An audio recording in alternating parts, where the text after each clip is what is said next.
Olá, você sabe qual conhecimento uma pessoa precisa possuir para ser capaz de desenvolver um trabalho científico?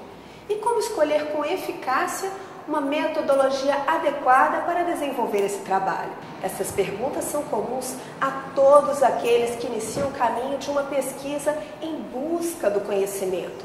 O que pode ajudar você a respondê-las é entender como se faz a pesquisa científica nos diversos campos do saber. Na videoaula de hoje, você assistirá ao depoimento de alguns professores que lidam de perto com fazer ciência na sua área e entenderá o conceito, a importância e as características do método científico. Bons estudos!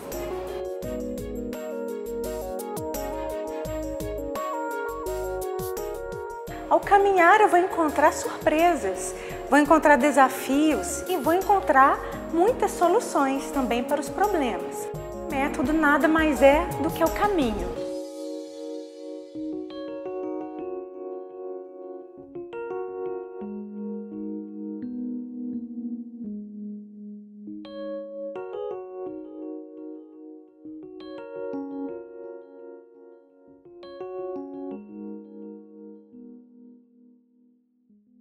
Eu posso dizer que o método é um conjunto de procedimentos estruturados, estabelecidos previamente para você trilhar, e através desse método você tem o principal objetivo da pesquisa, que é, na verdade, como encontrar as respostas à sua pergunta científica, como encontrar os objetivos que foram traçados. Então, a escolha de um método, ele é feita ao longo do trabalho de pesquisa, né? O método, ele é feito a partir do que a pessoa tem disponível para poder desenvolver uma pesquisa. Dentro disso, né, dessa questão da escolha do método, nós temos que perceber que o método, ele se embasa numa concepção teórica, existe uma teoria, mas temos os instrumentos que nos permitem coletar os dados, que são as técnicas. Tem vários métodos que são mais adequados para algumas situações, mas você tem muitas situações que te permitem usar mais de um método. Então aí entram outras questões como, por exemplo, qual que é o conhecimento que você tem sobre aquele método de pesquisa, qual que é a sua possibilidade de estar compreendendo um pouco melhor aquele método. O tempo que você tem para desenvolver essa pesquisa, os recursos que você tem disponíveis para desenvolver aquela pesquisa. Então são toda uma série de questões que vão interferir na hora de você escolher o seu método de pesquisa, mas acho que o principal, sem dúvida, está naquilo que você quer pesquisar. De certa forma, aquilo já traz um certo suporte. E aí, nessa hora, que o referencial teórico se torna mais essencial ainda, porque ele, além de te dizer o que já foi feito, ele vai te dar também várias sugestões de como foi feito. A partir daí, você pode ou utilizar os métodos que já foram propostos ou, eventualmente, trazer algum método novo que já foi usado em outras áreas, você está trazendo aquele método para a sua pesquisa específica. Eu acho muito bacana quando a gente começa a fazer uma pesquisa, que é a questão da inovação. A gente cria uma hipótese, a gente acredita que vai chegar a um resultado, mas na grande maioria das vezes a gente é surpreendido por esse resultado. Dificilmente, quando a gente planeja uma pesquisa, a gente constrói seus objetivos gerais, seus objetivos específicos, a gente chega somente naquilo que a gente estava buscando. A gente sempre encontra algo de inovador. Eu acho que isso que me motiva mais a fazer pesquisa. A ciência, nada mais é do que aquele germe de curiosidade a respeito da solução de problemas. O pesquisador, ele precisa ter essa curiosidade para esclarecer os problemas cotidianos, os problemas relacionados ao trabalho. E o método vem simplesmente organizar essa curiosidade. Porque nós podemos sim ter curiosidade, mas uma curiosidade sistematizada e organizada nos permite entender muitas vezes qual é a causalidade dos problemas e aí trazer soluções para a sociedade que a gente vive. A aplicação de métodos ele vai variar de acordo com a pesquisa proposta. O que se pode dizer é a questão da abordagem. Tem duas abordagens principais em metodologia de pesquisa: a abordagem quantitativa e a abordagem qualitativa.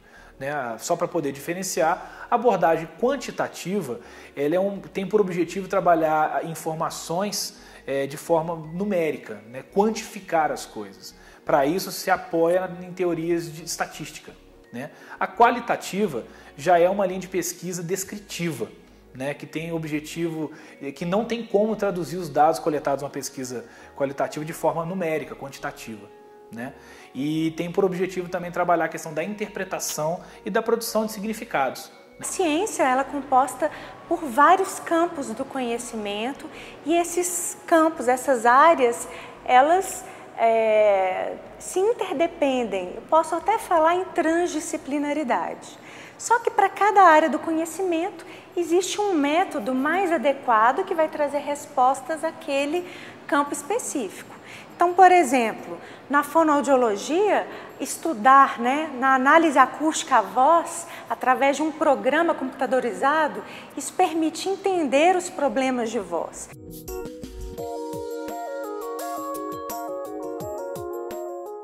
Eu atuo na área da comunicação social, né, como professor, né, de curso de jornalismo, e atuo também, de certa forma, na área de artes, porque eu coordeno o curso de jornalismo cinematográfico, né? Então, de certa forma, o cinema, como dentro da academia, ele é ministrado dentro da Escola de Belas Artes, né? Inclusive onde eu me formei e fiz mestrado, que é na UFMG.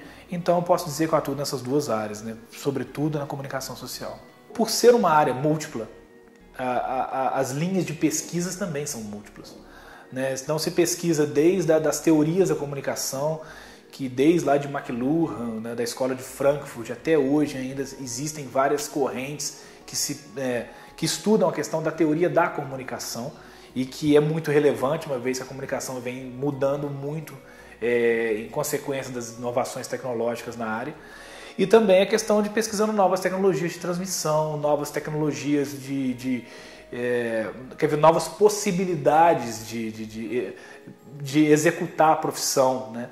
Então, acho que é muito múltipla, desde a teoria também até a prática aplicada. É muito diverso isso aí. Eu sou bióloga, né? Eu trabalho com ciências biológicas e da saúde. Os cursos geralmente são análises clínicas, biotecnologia, técnicas de reprodução humana assistida, né? São dentro desses cursos que eu atuo mais especificamente. A gente da área de saúde, a gente costuma fazer a pesquisa de bancada.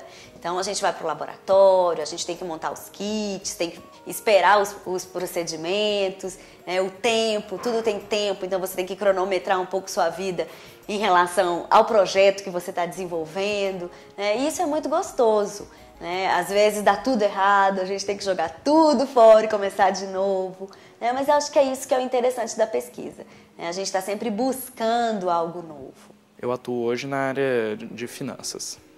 Também a gente tem uma possibilidade de vários tipos de métodos, mas eu diria que parte significativa das pesquisas estão focadas na área quantitativa, né? Onde a gente tem essa necessidade de tentar calcular, tentar entender possíveis resultados numericamente, tentar mensurar esses resultados. Mas se você me perguntar, olha, só tem pesquisas quantitativas? Não, a gente tem muita pesquisa que é qualitativa, até porque às vezes a gente vai estudar não o número financeiro, mas o processo que gera esse número. Então esse processo ele tem uma natureza qualitativa.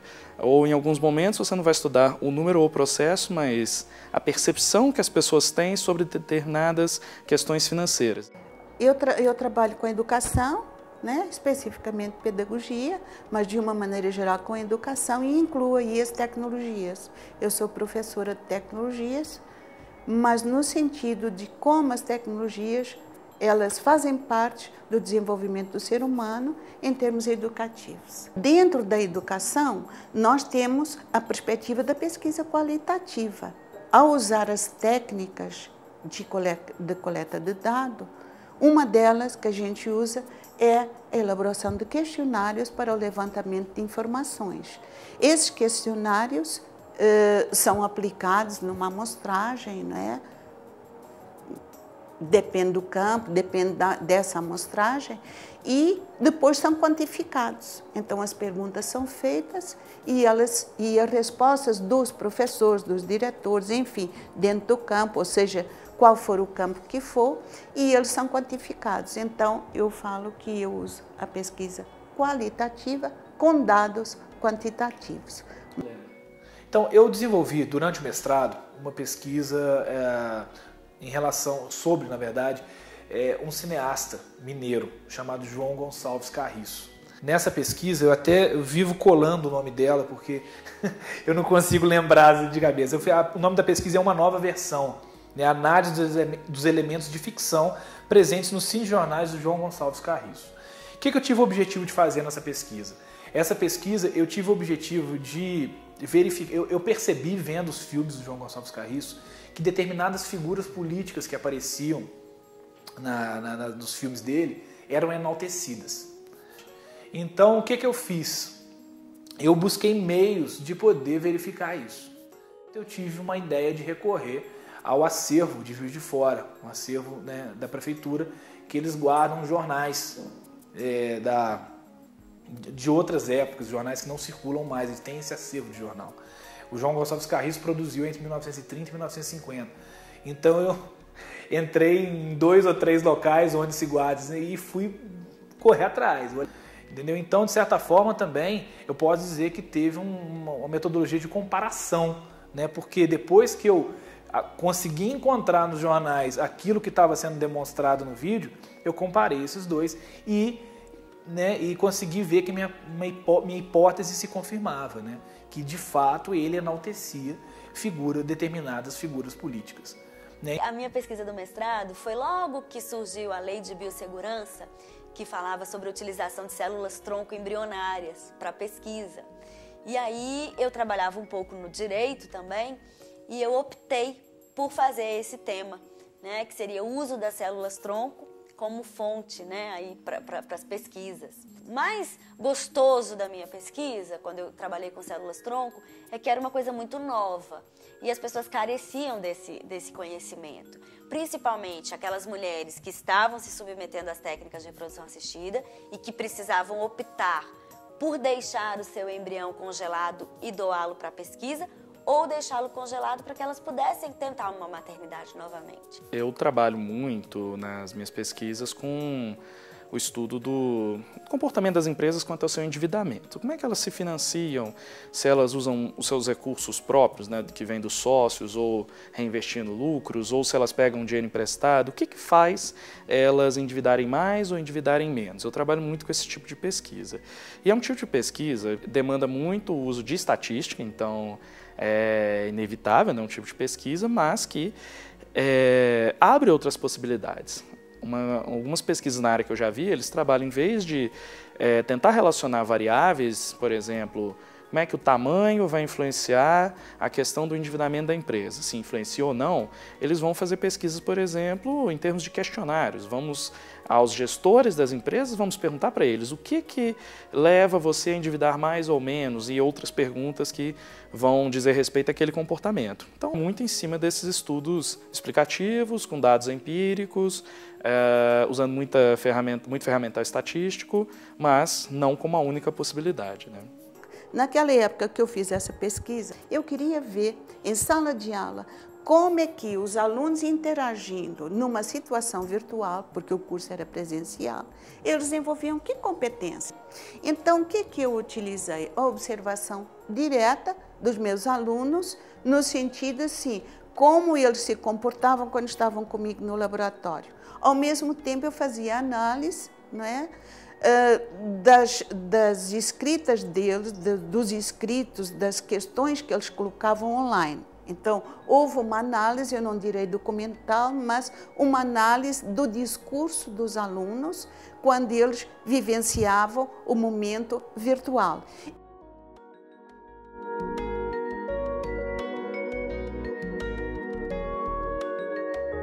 Eu acho que a vantagem que eu tive foi de ter um norte, de ter um caminho para seguir, sabendo que eu estava seguindo para algum lugar.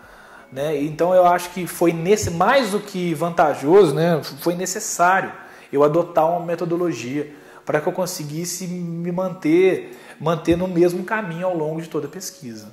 Então o método, ele é sistematizado, você sabe desde o primeiro momento até o final onde você quer chegar, ele precisa ser organizado, deve ser claro, e para qualquer um que vá ler sobre o seu método, deve estar super claro de ser compreendido. Com base no vídeo que você acabou de assistir, podemos perceber que todo o trabalho acadêmico, seja qual for a área de conhecimento dele, é desenvolvido por meio de pesquisa. A pesquisa é feita através da investigação. Para realizar uma pesquisa, é necessário ter um método, ou seja, um caminho a ser definido e percorrido, para que assim possa alcançar a construção de um conjunto de conhecimentos, ou seja, a construção da ciência. Uma outra forma leve e informal de sabermos mais sobre o conhecimento em diversas áreas é ler os artigos da revista Super Interessante. Você pode acessá-la agora mesmo no endereço www.super.abril.com.br. Aproveite seus novos conhecimentos para aprimorar suas ações profissionais e continue seus estudos no ambiente virtual. Até mais!